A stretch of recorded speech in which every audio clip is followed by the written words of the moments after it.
23 जुलाई 1991 को करीब 11:30 के आसपास 32 साल का ट्रेसी एडवर्ड्स घबराकर भाग रहा था।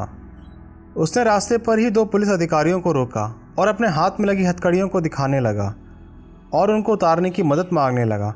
ट्रेसी ने बताया कि थोड़ी देर पहले एक अजीब आदमी ने उसे कोई नशीली चीज़ देके बेहोश करने की कोशिश की और चाकू दिखा के धमकाया भी। पुलिस अधिकारियों ने उसकी हथकड़ियाँ खोलने की कोशिश की, लेकिन वो खुली नहीं। फिर ट्रेसी ने उन पुलिस वालों को वहाँ जिस जगह से वो भागा था उस बिल्डिंग का रास्ता बताया। वहाँ के फ्लैट नंबर 213 में एक जवान लड़का रहता था जिसका नाम था जेफरी डैमर। उसने नम्रता से मान लिया कि ट्रेसी को हथकड़ियाँ उसी ने लगाई थी और हथकड़ियाँ खोलने के लिए चाबी ढूंढने लगा। लेकिन ट्रेसी ने पुलिस वालों को चाकू के बारे में भी बताया था, तो पुलिस वाले ने जेफरी डैमर को एक जगह खड़े रहने को बोला और उसके बेडरूम की तलाशी लेना शुरू किया। वहाँ ऑफिसर मुलर को बेड के नीचे एक बड़ा चाकू मिला, लेकिन उसी के साथ उसे मिली कुछ तस्वीरें। ऑफिसर मुलर वो तस्वीरें लेके अपने सह अधिकारी के पास गया और उन्हें दे के बोला, शायद ये तस्वीरें सच हैं। उन तस्वीरों में मानवीय शव थे जो अलग अलग तरीके से रखे थे और शरीर के भाग अलग अलग काट के रखे गए थे, और वो सभी तस्वीरें उसी फ्लैट में लगी थीं। उन पुलिस अधिकारियों ने जेफरी डैमर को तुरंत गिरफ्तार किया। जेफरी ने बाद में सभी गुनाह कबूले, लेकिन जेफरी डैमर की पूरी कहानी कहीं ज़्यादा खौफनाक थी। 18 जून 1978 के दिन जेफरी डैमर शराब की दुकान से घर लौट रहा था। उसे रास्ते में एक जवान लड़का दिखा। वो लड़का था 18 साल का स्टीफन हिक्स, जो एक कॉन्सर्ट के लिए क्लीवलैंड जा रहा था। जेफरी ने कार रोक दी और स्टीफन को अपने घर में शराब पीने के लिए मनाया। स्टीफन मान गया। जेफरी के घर दोनों शराब पी रहे थे, लेकिन थोड़ी देर बाद स्टीफन को कॉन्सर्ट के लिए क्लीवलैंड जाना था। वो जाने के लिए वहाँ से उठा तो जेफरी ने उसे रोका। स्टीफन ने वैसे ही जेफरी को धक्का दिया। गुस्से में आकर जेफरी डैमर ने वहाँ पड़ा 5 किलो का डंबल उठाया और स्टीफन के सिर पे मार दिया। स्टीफन वहीं मर गया। जेफरी को यकीन नहीं हो रहा था कि उसने वाकई किसी की जान ली है। वो कब से किसी को मारने की कोशिश कर रहा था। जेफरी स्टीफन के बेजान शरीर के बाजू में सोया और उसके शव के ऊपर हस्तमैथुन करने लगा। उसके बाद जेफरी डैमर ने अगले कई घंटे स्टीफन हिक्स के शरीर के टुकड़े करने में बिताए। उसके शरीर के कुछ भाग जेफरी ने खुद के घर के नीचे गाड़ दिए। गर्मियों के मौसम में जेफरी ने वो शरीर के भाग ज़मीन से निकाले और बची हुई हड्डियों को पीस दिया। जेफरी को अब पता चल गया था कि वो अब किसी का भी खून करके उसके सबूत मिटा सकता है, और वो अब रुकने वाला नहीं था। जेफरी के पिता उसको नाकारा समझते। उन्होंने उसे ओहायो स्टेट यूनिवर्सिटी में एडमिशन लेने बोला, लेकिन वो उसकी शराब की लत की वजह से जेफरी पहले साल से ही बाहर हो गया। उसके बाद जेफरी ने यूएस आर्मी में कॉम्बैट मेडिक का काम किया, लेकिन शराब की लत की वजह से वो वहाँ से निकाला गया। बाद में पता चला कि जब जेफरी यूएस आर्मी में था तब उसने 2 सिपाहियों को नशा करवा के उनका रेप किया था। उसके बाद 1981 में जेफरी डैमर अपनी दादी के साथ मिल्वॉकी विस्कॉन्सिन में रहने लगा। बहुत साल जेफरी ने अपनी भावनाओं पर काबू रखने की कोशिश की थी। वो एक आम जिंदगी व्यतीत कर रहा था। जेफरी चॉकलेट फैक्ट्री में काम कर रहा था और हर संडे अपनी दादी के साथ चर्च जाता, लेकिन एक अच्छा पोता बने रहना उसके लिए मुश्किल हो गया था। तब उसने बहुत लड़कों का लैंगिक शोषण किया और कुछ बच्चों के सामने हस्तमैथुन करने की कोशिश भी की। लेकिन 1987 में जेफरी को लगा कि उसने कोई ठोस कदम उठाने चाहिए। 20 नवंबर 1987 को जेफरी एक गे बार में स्टीफन टूमी से मिला और जेफरी ने उसे अपने साथ अपने होटल रूम में आने का न्योता दिया। उन्होंने बहुत शराब पी।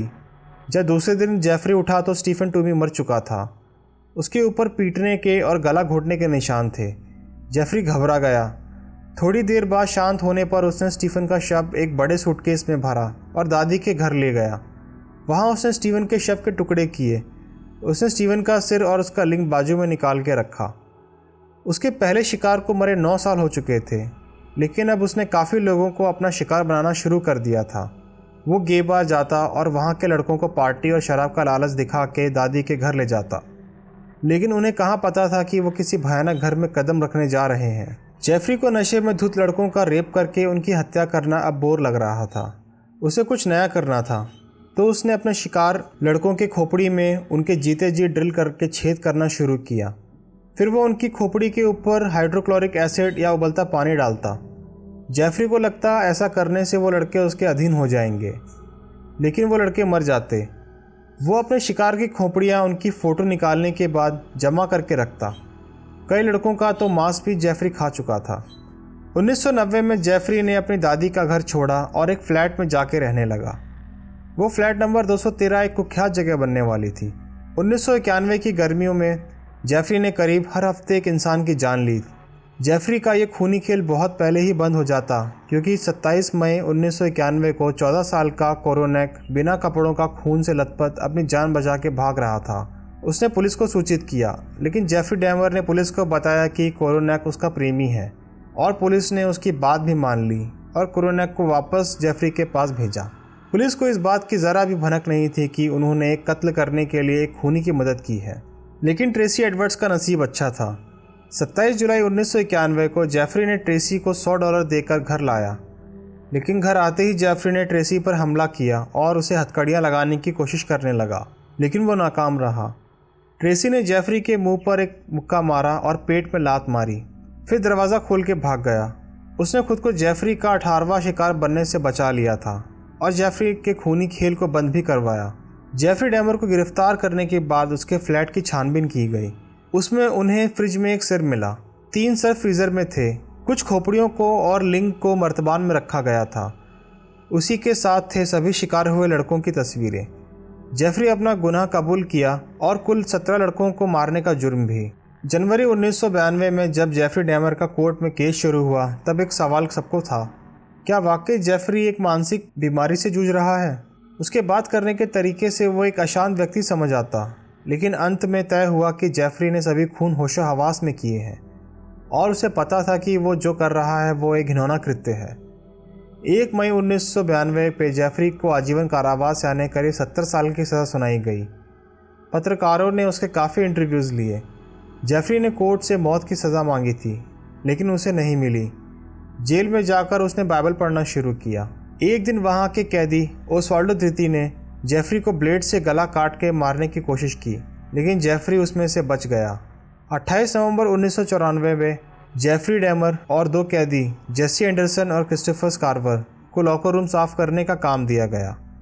20 मिनट के लिए उन तीनों पर किसी का ध्यान नहीं था। इसी दौरान क्रिस्टोफर स्क्रेवर ने 20 इंच लंबे लोहे के डंडे से जेफरी डैमर और जेसी एंडरसन को मार डाला। वो अपने कमरे वापस गया और गार्ड्स को बताया कि उसने उन दोनों को मार दिया है। जेफरी चाहता था कि अगर वो जल्दी मर जाए तो उसके शरीर को जल्दी जला देना, लेकिन विशेषज्ञों को उसका दिमाग रिसर्च के लिए चाहिए था। लेकिन जेफरी के पिता को यह अमान्य था। जेफरी डैमर की राख उसके माता पिता को सौंप दी गई। जेफरी के फ्लैट को तोड़ा गया और ऐसे ख़त्म हुई ये घिनौने सीरियल किलर की कहानी। जुर्म की ऐसी सच्ची घटनाएं सुनने के लिए सब्सक्राइब करें ट्रू क्राइम इनकॉर्पोरेटेड को।